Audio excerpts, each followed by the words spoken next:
जब किसी राष्ट्र का नेता नीतियों को केवल कागजी दस्तावेज नहीं रहने देता, बल्कि उन्हें जन जन की भावनाओं और जीवन शैली से जोड़ देता है, तब शासन एक जीवंत जन क्रांति का रूप ले लेता है। प्रधानमंत्री नरेंद्र मोदी का नेतृत्व इसी परिवर्तन की अद्भुत गाथा है। उनके लिए सरकार चलाना केवल योजनाओं को लागू करने का औपचारिक दायित्व नहीं था, उनके लिए सरकार चलाना था लोगों के सपनों को साकार करने का माध्यम बनना। वे मानते थे कि जनता की भागीदारी के बिना कोई भी योजना केवल शब्दों में दम तोड़ देती है, और उन्होंने इस विश्वास को हर पहल में जीवंत कर दिखाया, बार बार, हर बार। इसी सोच से 2 अक्टूबर 2014 को स्वच्छ भारत अभियान का शुभारंभ किया गया। नरेंद्र मोदी ने स्वच्छता को सामाजिक आंदोलन में तब्दील कर दिया। उन्होंने खुद झाड़ू उठाई, सफाई की और देश को यह संदेश दिया कि स्वच्छता केवल सफाई कर्मचारियों की जिम्मेदारी नहीं, बल्कि हर भारतीय नागरिक का कर्तव्य है। प्रधानमंत्री मोदी के नेतृत्व में गिव इट अप अभियान एक नई सोच का प्रतीक बना। लाखों लोगों ने स्वेच्छा से अपनी एलपीजी सब्सिडी छोड़ दी और इससे गरीब घरों में रसोई में धुएं से मुक्ति का मार्ग प्रशस्त हुआ। ये पहली बार था जब सरकार और जनता के बीच विश्वास का एक ऐसा रिश्ता बना था। Give It Up campaign that was initiated by the Honorable Prime Minister in 2015. In the year 23-24, approximately 54 crore rupees were saved that were accrued because of the Give It Up campaign. और ये पैसा जो था that went for people who were in need of this subsidy. They were brought into the fold of LPG cooking. प्रधानमंत्री नरेंद्र मोदी ने पदभार संभालते ही माई गव platform की शुरुआत की, जो जन भागीदारी आधारित सुशासन की दिशा में एक क्रांतिकारी कदम था। ये मंच नागरिकों को न केवल सुझाव देने का अवसर देता है, बल्कि उन्हें नीति निर्माण की प्रक्रिया में सहभागी भी बनाता है।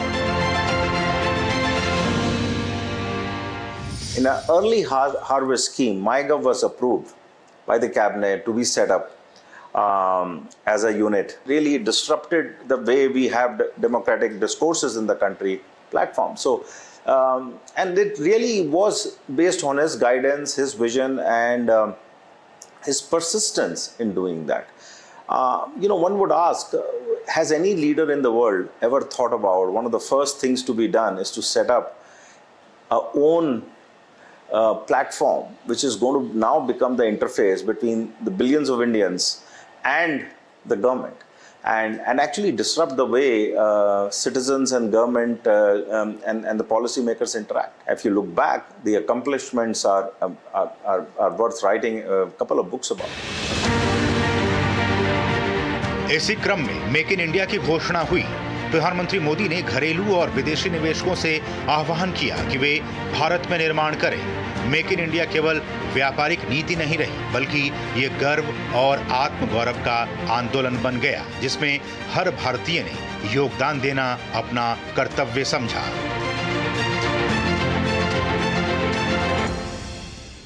देखिए, मेक इन इंडिया शुरू करने के पहले कई बार प्रेजेंटेशन हुए प्रधानमंत्री जी को। उन्होंने कहा कि इसको अगर करना है तो कई चीज़ें करनी होंगी। पहले तो सारे इंडस्ट्रीज़ को इन्वॉल्व करना होगा, सारे एसोसिएशंस को इन्वॉल्व करना होगा, एमएसएमई को इन्वॉल्व करना होगा, आपको जो हमारा पेटेंट ऑफिस है उसको इन्वॉल्व करना पड़ेगा, स्टेट गवर्नमेंट को इन्वॉल्व करना पड़ेगा, और ग्रास रूट लेवल से आप मोमेंटम शुरू करिए। तो उस पर बड़ी मेहनत हुई। हम सारे रूल्स रेगुलेशन हटाए गए। वर्ल्ड बैंक की ईज ऑफ डूइंग बिजनेस में हम 145 रैंक पे थे, हमने करीब 80 रैंक जंप किया तुरंत। ये सारे के सारे जो बदलाव आए, ये जन आंदोलन बनाने की वजह से हुए, क्योंकि इंडस्ट्रीज जो कह रहा था उसकी सुनाई हुई। सुनाई के बाद कार्यक्रम हुआ, और कार्यक्रम के बाद ये देखिए बदलाव आते चले गए। 2015 में प्रधानमंत्री मोदी ने डिजिटल इंडिया का सपना जनता के सामने रखा।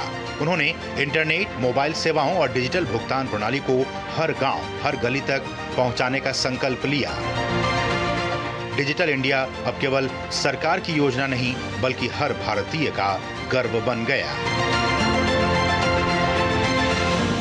The success of India in tech has been largely due to the vision of our Prime Minister, but also his tremendous experience in making that vision become a people's movement rather than limiting it to government ministers and bureaucrats. Everybody today in India knows what digital India is, and every Indian has become a digital Nagrik.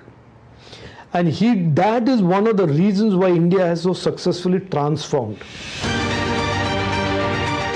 Narendra Modi ने fit India movement के माध्यम से देश से appeal की कि स्वस्थ शरीर में ही स्वस्थ राष्ट्र बसता है।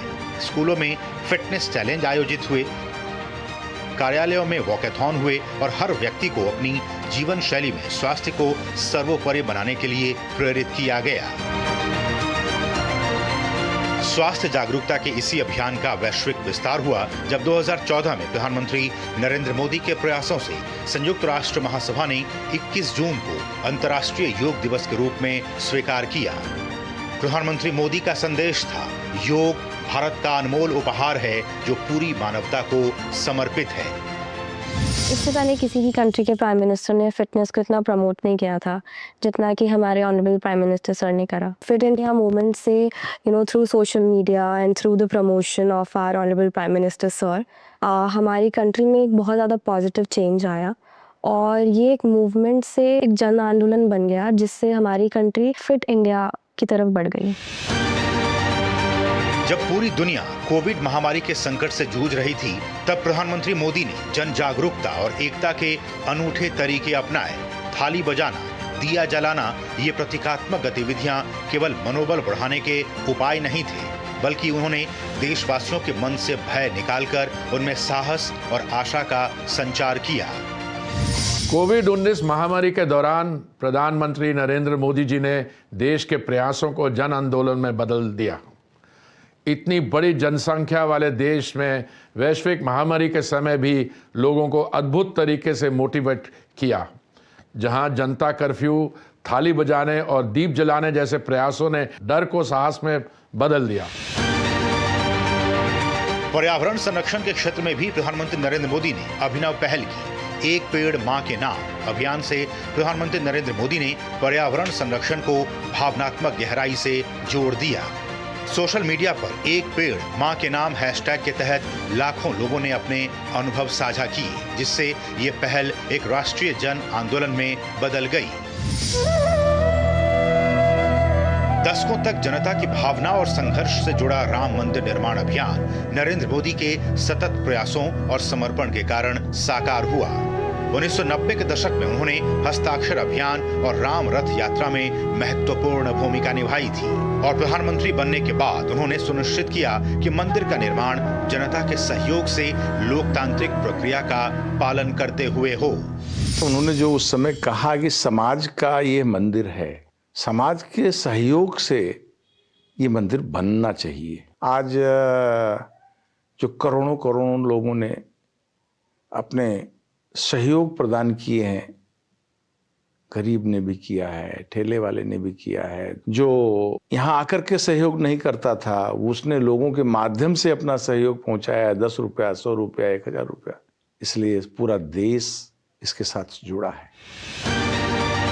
आजादी के 75वें वर्ष पर मोदी सरकार ने आजादी का अमृत महोत्सव का आयोजन किया। हर घर तिरंगा अभियान के माध्यम से उन्होंने देशभक्ति को घर घर तक पहुंचाया। 6 करोड़ से अधिक लोगों ने तिरंगे के साथ सेल्फी लेकर इसे साझा किया। ये राष्ट्रवाद और स्वावलंबन का अद्भुत संगम था। सबसे पहले राष्ट्रगान नामक एक हमने कार्यक्रम किया।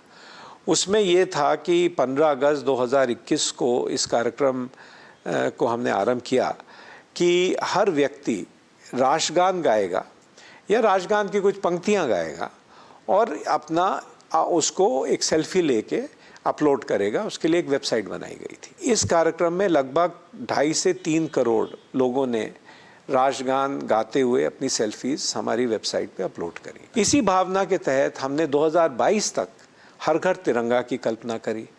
हर घर तिरंगा में भी हमने राष्ट्र का एक प्रतीक लिया जो हमारा तिरंगा है और इस बार तो हमें अप्रत्याशित जन भागीदारी प्राप्त हुई। लगभग हर घर ने अपने घर पर तिरंगा फहराया।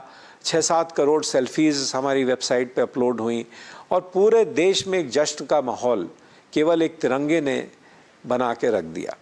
और ये पूरा आज़ादी के अमृत महोत्सव के तत्वाधान में हुआ था।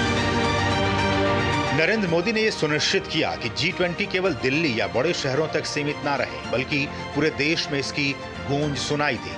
G20 की 220 से अधिक बैठकें देश के 60 से अधिक शहरों में आयोजित की गई, जिससे छोटे शहरों और दूर दराज के क्षेत्रों के नागरिक भी इस वैश्विक आयोजन का हिस्सा बन सके।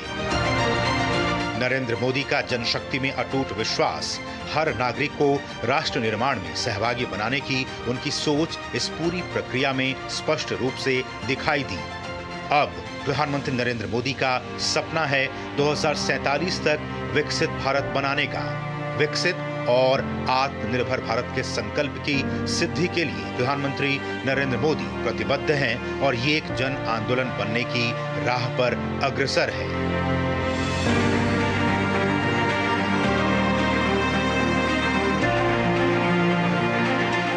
गुजरात के मुख्यमंत्री से लेकर भारत के प्रधानमंत्री तक राज्य और राष्ट्र के विकास के लिए जनशक्ति को प्रेरित करना ये नरेंद्र मोदी की कार्यशैली रही है। आज नरेंद्र मोदी के नेतृत्व में जनचेतना से राज्य और राष्ट्र का अभूतपूर्व विकास हो रहा है। नरेंद्र मोदी की कार्यशैली की मूल भावना में जनशक्ति, जन जागृति, जन कल्याण, जन सम्मान और जन भागीदारी के साथ साथ जन अभिव्यक्ति का अद्भुत संगम दिखाई देता है, जो भारत को एक नई ऊंचाई पर ले जाने में पूर्ण सक्षम है।